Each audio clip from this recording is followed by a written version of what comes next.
Well, I want to talk to you about the way that I want to change how all organizations are managed. Large ones, small ones, nonprofits, for-profits, all of them. And exactly 12 years ago, my partner and I met with 3 former Trinity students at Chester's Hamburgers over on Loop 410 in Nacogdoches. You know where that is? You know, and the day was just like today. It was a beautiful autumn day, and we spent most of the afternoon there. I mean, really, I knew very little about the tech business. I used to think that a hard drive was taking my kids to West Texas. I mean, it was, that is, I had a lot to learn. That is, and over the 12 years, that is, we've learned a lot of lessons. But it all started from that idea there at Chester's Hamburgers. From that idea, today Rackspace is 3,000 people. And we've learned great things about how to make things work. We've also had hard times about how things fail. But one of the things that we've really learned, that is one lesson stands out, and that is how an organization can succeed at a human level. How does it succeed at a human level? Because every organization starts out with a bold idea. Every organization starts out determined to make its mark. But over time, these forces, evil forces of mediocrity can attack us. Have you ever had that happen at work? You've got this brilliant idea and nobody else likes it, right? You feel like you're the only one championing it. That's how TED came to San Antonio. You know, there were plenty of people who thought that TED couldn't come to San Antonio. So much work, money, that is so much organization. But ideas prevail when we believe in them. That is, what we've learned is that if we pay attention to what people want from work, everything goes better. Our people have more energy. They feel more connected to the enterprise. They feel aligned with the goals of the corporation that we have. And guess what? We're more profitable too. I've been thinking about this a lot lately. We have a board member who's named Fred Reichheld. He's one of the world gurus on customer service. And we've been really thinking about it a lot. And we've come to this quick little conclusion. Let me just give it to you. Take out your pen. Here it is. Distill down in one soundbite. What we all want is to be valued members of a winning team on an inspiring mission. Isn't that true? Let me just say it again. We all want to be valued members valued members of a winning team on an inspiring mission. Okay? No dispute so far? Well, about a month ago, there was a New York Times article about an organization that was the #1 employer of Ivy League graduates. This organization employs 18% of all Ivy League graduates. That's amazing. One employer. You think it's Google? Is it Procter & Gamble? Right? Who could that be? It's actually a nonprofit. A nonprofit is the #1 employer of Ivy League graduates. Amazing. Now, how can they pull this off? That is, these graduates have to work for half pay compared to their alternatives. These graduates often have to relocate to school districts that are failing, often in dangerous situations. And this is the #1 employer of Ivy League graduates. How can this be? It's an organization that's about teaching.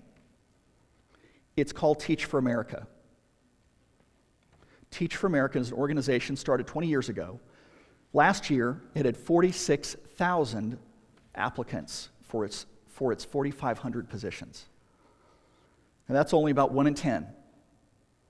That's about as selective as Harvard itself. In fact, 18% of Harvard graduates applied for a job here. Now, how in the world do they do that? How do they do that? Half pay, bad conditions, and I will guarantee you that of those 18% of Harvard students that applied, none of them, very few of them, intended to be teachers when they got out of school. They wanted to be investment bankers, or they wanted to work for a flashy company, and instead they're going to go to a nonprofit. Imagine, 46,000 people applied for this job. How'd they do it? Let's come back to the formula. what Teach for America does is they give them an inspiring mission. That mission is to teach for America, to help solve this terrible education dilemma that we're in. And these kids get to join that effort. And they also get to be part of a winning team. Teach for America has been recognized across the country for their effectiveness in lifting up the failing schools. And they're valued members, right? The students that they teach value them. The schools they teach in value them. And we as Americans appreciate that people are taking years out of their life to attack this problem, right? Do you see it coming together? That's how they can actually pull this off. But where this idea really came to life for me was during Katrina. Katrina was in September of 2005, and I was driving into work, and on the radio I heard this interview that said that 10,000 Katrina refugees were going to be seeking shelter in San Antonio. That is, they were sitting camped out in the Superdome. It was getting nasty, and they were going to ship them out in buses and on airplanes around the country. San Antonio was going to receive 10,000 of them. By that time, Rackspace was 1,000 people. In Katrina, this disaster was in our backyard. You know, most of these disasters we see on TV, and maybe we can send a check. But with 1,000 people, we had an opportunity to do something important. We had an opportunity to take care of those refugees in our backyard. May I get a water, please? But what we were going to do, I called that morning, I called to the mayor's office and proposed an idea. I said, we have 1,000 Rackers who can help. We have friends and family who can help. And it happened that at the time, I owned an old department store, an old Montgomery Ward store that had been derelict for 5 years. And I offered to the mayor to let Katrina refugees use that as a shelter. Thank you. Over the next 24 hours, we had to take what had been an abandoned store, we had to turn it into a first-class shelter.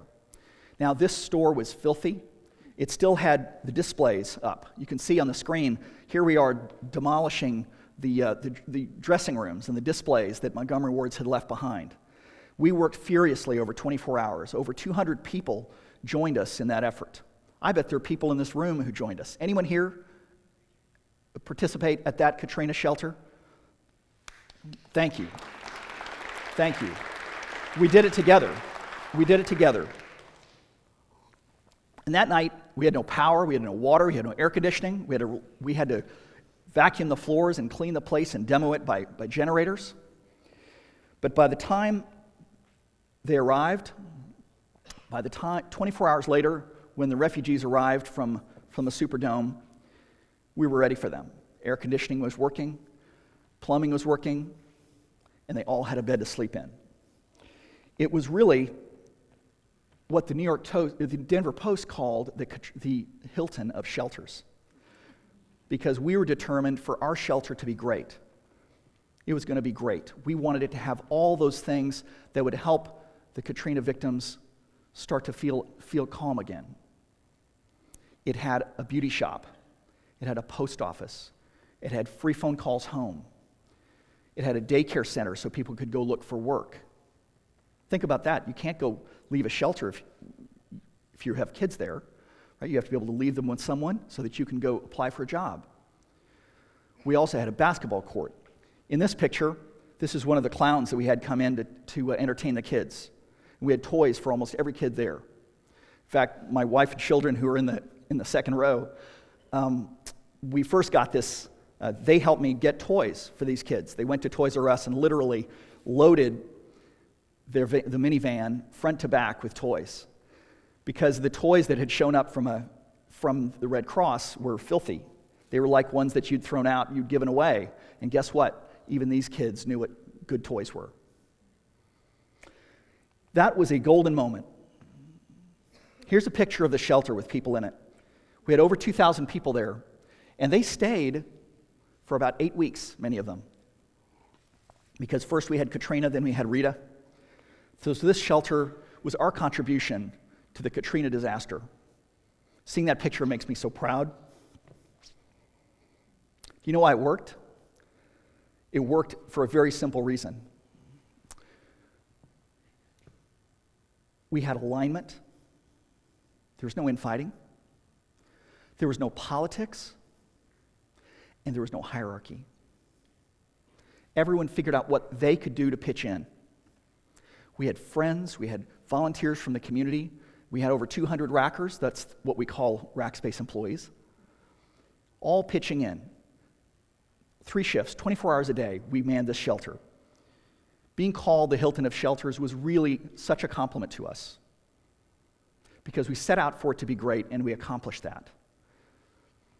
But this is the formula that worked at Katrina. It's very simple. That day we had no politics because of this statement. Because we felt valued. We all knew that we could play a role. We knew that the role we played, whether it was getting toys or unbundling socks, we knew that role was important. We felt valued. And what was really a pleasure was the Katrina victims themselves felt so grateful to us. There was not a one of them that we regretted serving. We also were part of a winning team. The winning team was Team San Antonio for 10,000 people, but it was also our shelter. The 2,000 people at our shelter were determined for our shelter to be great. And of course, when you're helping out a disaster, it's easy to be part of an inspiring mission, isn't it? So that's the formula. Pretty simple. Let me just go into these in a little more detail. What does it mean to be a valued member? I think each of us know internally what it feels like to be valued.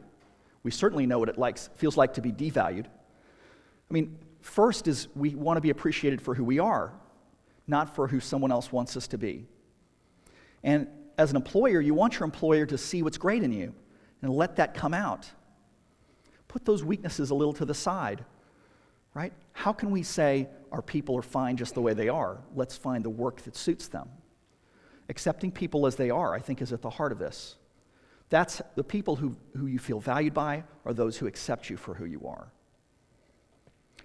Now, I want you to consider a couple of different jobs.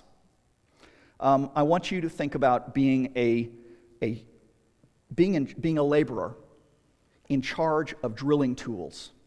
This is a back-breaking, sweat-drenching job. And your job is to take the tools to the workmen on an oil rig. This oil rig is in the middle of the Gulf of Mexico, owned by BP. You're valued. You're valued. But the question is, are you a part of a winning team? What happens when you tell your friends that you work for BP? Are you proud of it? Let me contrast that to the coal miners in Chile.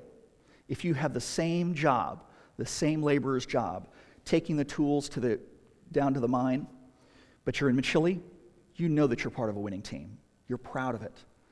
Even though you're a miner, you're on a major mission. Even though you're a major miner, you're on a major minor mission. Even minor miners can be on a major minor mission. That's what I'm talking about. And I also want to talk about being a valued member.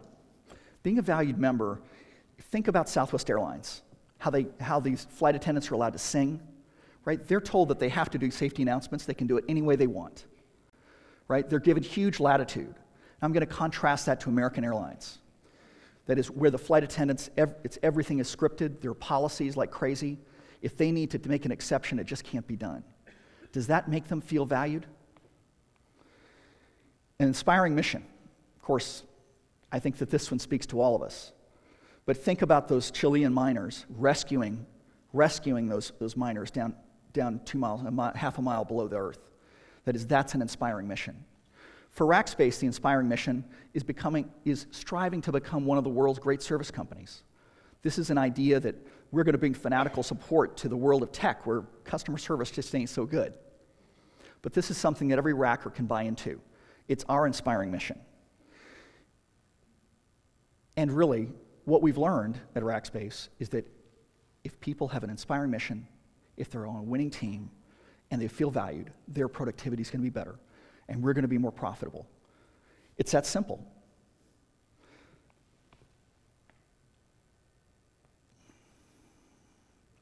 These ideas apply to every organization, not just for-profit corporations. They apply to everyone.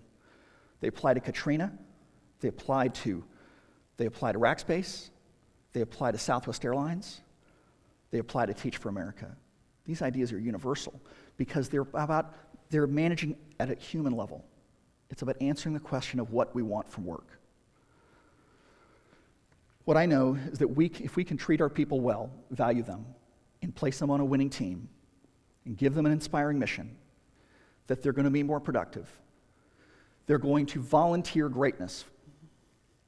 And with that greatness, they will accomplish greater things than you can ever command them to do. Thank you.